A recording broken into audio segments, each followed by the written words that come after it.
I was staring at my laptop this morning, watching it render a 4K video. I have about 50 browser tabs open. And I just had this moment of pure appreciation for these machines. We've built these absolute beasts of calculation. They simulate nuclear physics. They model weather patterns. They could beat grandmasters at chess. It is pretty incredible. We essentially tricked rocks into thinking by flattening them and putting lightning inside them. Right. And here's the irony that drives me crazy. For all that power, if you ask that same supercomputer to do something that sounds simple, like find the absolute best route for a delivery truck to visit 50 cities, it just has a nervous breakdown. It really does. It's the dirty little secret of digital computing.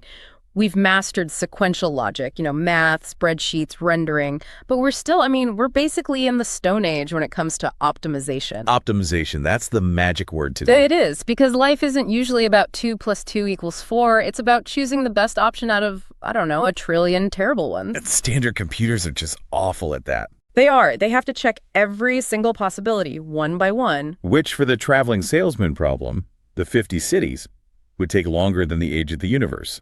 Literally. Exactly. And that limitation is why the entire tech world has been looking toward this, this holy grail of computing, quantum. Specifically, quantum annealing. Right. We've all seen the pictures, those beautiful gold chandelier-looking things hanging inside these huge metal cylinders. They look like steampunk art. Yeah. But there's a catch, right? A very cold, very expensive catch. Cold is an understatement. To get those machines to work, like the ones from D-Wave, you have to cool them to the millikelvin range. That's colder than deep space. It is. You need lasers, vacuum chambers, and an energy budget that could rival a small town just to keep the chip from decohering, from falling apart. So it's not exactly something you can slide into a server rack? Not at all. It's a mainframe for the 21st century, until now, or at least that's the claim we're digging into today. Right. We're looking at a stack of research around a system called Apollo from a company called Dynex. And the headline claim is, honestly, it's hard to believe at first. It is a big claim. They say they have a chip that achieves the performance of those massive frozen quantum computers. But it runs at room temperature. No liquid nitrogen, no magnetic shielding. Just a chip. No. So the mission for this deep dive is to figure out if we're being sold snake oil or if this is, a genuine breakthrough. How can a piece of silicon be classical in structure but quantum in its behavior? How do you get the power without the deep freeze? Exactly. To understand that, we have to kind of tear up the textbook on how we think computers work. We have to stop thinking about bits. Okay, let's unpack this. Everyone knows the bit. 0 or 1, off or on. Rigid certainty, the hallmark of digital. And if you follow tech news, you know the Qubit, the spooky quantum version that could be a 0 and a 1 at the same time. Superposition. Right. And maintaining that superposition, that delicate state, is exactly why you need the freezer. Heat just destroys it. So Apollo takes a third path. It uses something they call a p-qubit. The probabilistic qubit. Okay. Exactly. Now, imagine a switch. A normal bit is a switch you flip and it stays there. A p-qubit is, it's bistable. It has 2 nesting spots, 0 and 1, but it's designed to be unstable. It doesn't sit still. It's constantly flipping back and forth. Constantly. It fluctuates between 0 and 1. To a software engineer, that just sounds like a broken chip. A bit that can't make up its mind.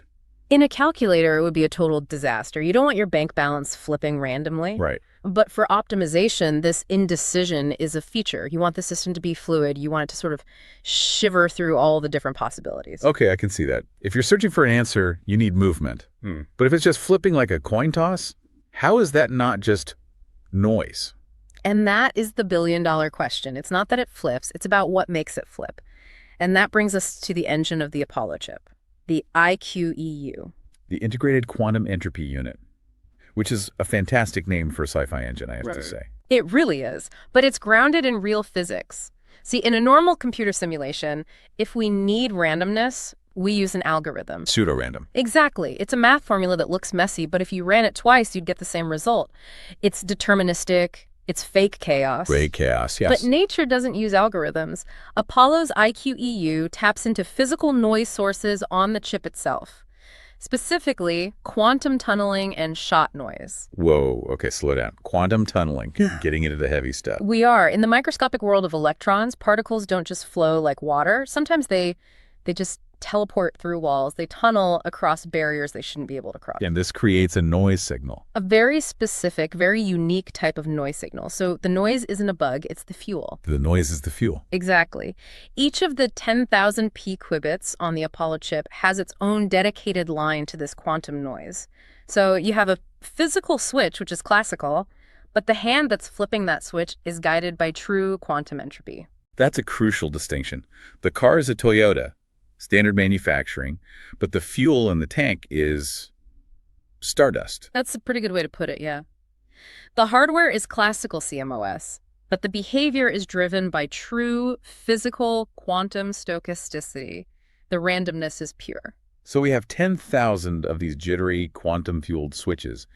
Let's look at the chip itself. You mentioned it's standard CMOS. Yes, and this is where that whole room temperature claim really comes from. It's made using a 16-nanometer process. This is industry standard stuff. The same kind of factory that makes chips for your car. Or your washing machine, which implies it's cheap to make. Cheaper than a hand-wired quantum chandelier, for sure. Orders of magnitude cheaper, and the efficiency is just startling. The whole thing runs on about half a watt. Half a watt. That's less than a nightlight. Mm-hmm. Compare that to a supercomputer needing megawatts. But the efficiency isn't just about electricity, it's also about its philosophy of time. The philosophy of time. Okay, now we're getting deep. Well, think about how a normal computer sees time. It uses a tick-tock, tick-tock. Every calculation has to happen on the beat. It's a marching band. It's a marching band, exactly. Apollo is clockless. It operates in continuous time. What does that even mean for the p qubits? It means they evolve asynchronously. Think about the real world. If you drop a glass of water, it falls smoothly. It doesn't teleport inch by inch every time the universe ticks. It flows. So Apollo's analog in that sense. Exactly. The picobits are like a swarm of bees. If one bee turns, its neighbor reacts instantly. It doesn't wait for a global tick. This prevents something we call discretization errors. That sounds like when a video game lags and you miss the shot. That's basically it, yeah. When you chop time into blocks, you miss the subtle changes that happen between the blocks. Because Apollo is continuous, it finds the solution organically. But speaking of organic, the data handling is different too. I read about in-memory computing. This is another huge problem in standard computers. The von Neumann bottleneck. In your laptop, the brain, the CPU, and the memory, the RAM, are separate. Right. So you're constantly shuffling data back and forth. Fetch it, bring it to the brain, change it, send it back. It's so inefficient. It's like having your kitchen in one house and your dining room in another house down the street. Perfect analogy. Apollo does the cooking at the table. It uses floating gate transistors to do the math inside the storage itself. The computation happens right there. So the memory is doing the math. The memory is the computer, in a sense. It's called analog vector matrix multiplication. Okay, so we have a clockless in-memory quantum noise-driven swarm. That sounds incredibly cool, but I want to circle back to the traveling salesman. How does a jittery swarm actually solve a problem like that? Right. We have to visualize the problem. Imagine an optimization problem isn't an equation, but a landscape. A vast, rugged terrain with hills and valleys. Okay, like a topographic map. And the solution, the best route for your salesman, is the deepest, lowest valley on that entire map, the global minimum. The lowest energy state. Correct. Now, if you're a classical system, you're like a ball rolling on this landscape. You roll down a hill, you land in a valley, and you stop, you think, I'm at the bottom. But you might just be in a pothole halfway up the mountain. Exactly. You're stuck in a local minimum. To get out, you have to climb all the way back up the hill, and that takes a ton of energy. And this is where the quantum magic usually comes in, with tunneling. Right. A true quantum particle doesn't have to climb the hill. It can just ghost right through the barrier to get to the lower valley. It cheats. Okay, and this is the sticking point for me. Apollo is a room temperature silicon chip. Mm-hmm. It cannot physically tunnel. Physics says no. So isn't it just going to get stuck in that pothole? Here is where it gets really, really interesting. This is the aha moment for this entire technology. You're right, the chip itself is not tunneling through space. But there's a concept in physics called the Suzuki-Trotter decomposition. Suzuki-Trotter.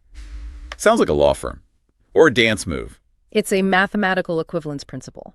It says, essentially, that a quantum system in d-dollar dimensions is mathematically equivalent to a classical system in d plus other dollar dimensions. Okay, my brain just cramped a little. Unpack d+1. Think of it like this. If you have a 2D maze on a piece of paper and you hit a wall, you're stuck. Right. But if you add a third dimension height, you can just step over the wall. So adding a dimension gives you a way around the barrier. Precisely. Apollo uses this math. By running in continuous time with that specific quantum noise, it creates a dynamic that mimics the statistics of tunneling. So it's a simulation. It's deeper than a simulation. It's an emulation. It replicates the behavior of tunneling without needing the actual mechanism. It finds that lowest valley just as efficiently as the frozen machine. That is incredibly clever. It's like finding a loophole in the laws of physics. And that's why it works at room temperature. It doesn't need coherence, that magical, fragile state. It just needs the right dynamics. But there's another bottleneck we haven't touched on yet. Wiring. Connecting these qubits seems to be a nightmare. It's the graph problem. Real-world problems are messy. Everything is connected to everything else. Variable A connects to variable Z. But on a flat chip, you can only run so many wires to one spot. D-Wave, for instance, uses topologies like Chimera or Pegasus, where a qubit might only connect to, say, 6 or 15 other qubits. 15. That seems really low if you have a complex problem. It is. So what they have to do is chain qubits together. They'll use 10 physical qubits just to act as one logical variable so it can reach a distant neighbor. It's like a game of telephone, just to talk across the room. And it's incredibly wasteful. It's called embedding overhead. You buy a 5,000 qubit machine, but you can only use maybe 100 of them for actual variables. The rest are just wires. Okay, so how does Apollo solve this? It introduces a topology called Hyperion Delta $256. Delta 256. I assume that number's important. It is huge. It means each unit on the Apollo chip can connect to up to 256 others. Wait, from 15 to 256. It's a massive jump. It radically reduces that embedding overhead. You're using the picobits for computation, not just for transportation. Now, Apollo isn't just a brain in a jar, right? Yeah. It has to talk to the rest of the world. Right. It's paired with the DCU, the Dynex Control Unit. It's based on an FPGA. Think of the DCU as the conductor of the orchestra. Or, going back to the bees, the beekeeper for the swarm. The beekeeper works perfectly. The swarm, the picobits, they just want to fly around chaotically. The beekeeper gives them a target. It preps the problem, it handles the embedding, and crucially, it manages the annealing schedule. The schedule. Yeah, annealing is all about timing. You start with high energy, lots of noise, and you slowly cool it down to let the system settle into the answer. The DCU controls that whole process. So we have the p-qubits, the Suzuki-Trotter math, the massive connectivity, and the controller. But does it actually work? They have run the tests, and the numbers are staggering. First, just raw speed. The picobits flip every 12.5 picoseconds. Which is very fast. It's about 80 million flips per nanosecond per device. But speed is nothing if you get the wrong answer. Right, a fast wrong answer is still wrong. Right. So they use the gold standard benchmark, the 3D spin glass problem. Spin glass? Sounds fragile. It's a mathematical torture test. It's a model of a magnetic system that's notoriously difficult to solve because it's full of those potholes, those local valleys. The boss level for quantum computers. Exactly. They ran this problem on Apollo and compared it to results from superconducting quantum annealers, the cryogenic ones. And the verdict. Apollo's performance, how close it got to the perfect answer, was indistinguishable from the quantum machines. Indistinguishable. Statistically identical. It found the deep valleys just as well as the multi-million-dollar frozen machines. And crucially, it performed fundamentally better than classical simulated annealing running on a normal computer. That's the smoking gun, isn't it? It proves it's not just a fancy simulation. Exactly. It validates that Apollo is accessing those quantum critical dynamics. And here's a fun detail. They validated this on a prototype called Apollo RC1. And they built it on 350 nanometer technology. 350 nanometer. Wait, isn't that ancient? It's from the mid-90s. Dinosaur tech in the silicon world. Why on earth would they use that? To prove a point, if you can get this performance on a coarse, old-school chip, it proves the magic isn't in manufacturing precision, it's in the physics of the design itself. That is a flex. We beat your supercomputer with 90s tech. It really is. Now, before we wrap up, I noticed one other thing. We've been talking about annealing, optimization. But there's another kind of quantum computing gate model for logic and encryption. Can Apollo do that? Is it a one-trick pony? Surprisingly, no. They use something called the Feynman-Kitaev construction. You drop Feynman, and people listen. It's a method to convert a quantum circuit, which is logic, into a Hamiltonian, which is an energy problem. Wait, so they turn a logic puzzle into a landscape puzzle? Exactly. They translate the gates of the algorithm into hills and valleys. Then Apollo finds the ground state of that landscape, and by doing that, it solves the circuit. That is incredibly clever. It makes the platform so much more flexible. It really does. So what does this all mean? We have a system that merges the best of what? Analog chaos, quantum entropy, and classical manufacturing. It seems to validate this massive hypothesis Yeah. that you don't actually need absolute zero to access these quantum critical dynamics. We've been assuming that quantum advantage required this fragile coherence.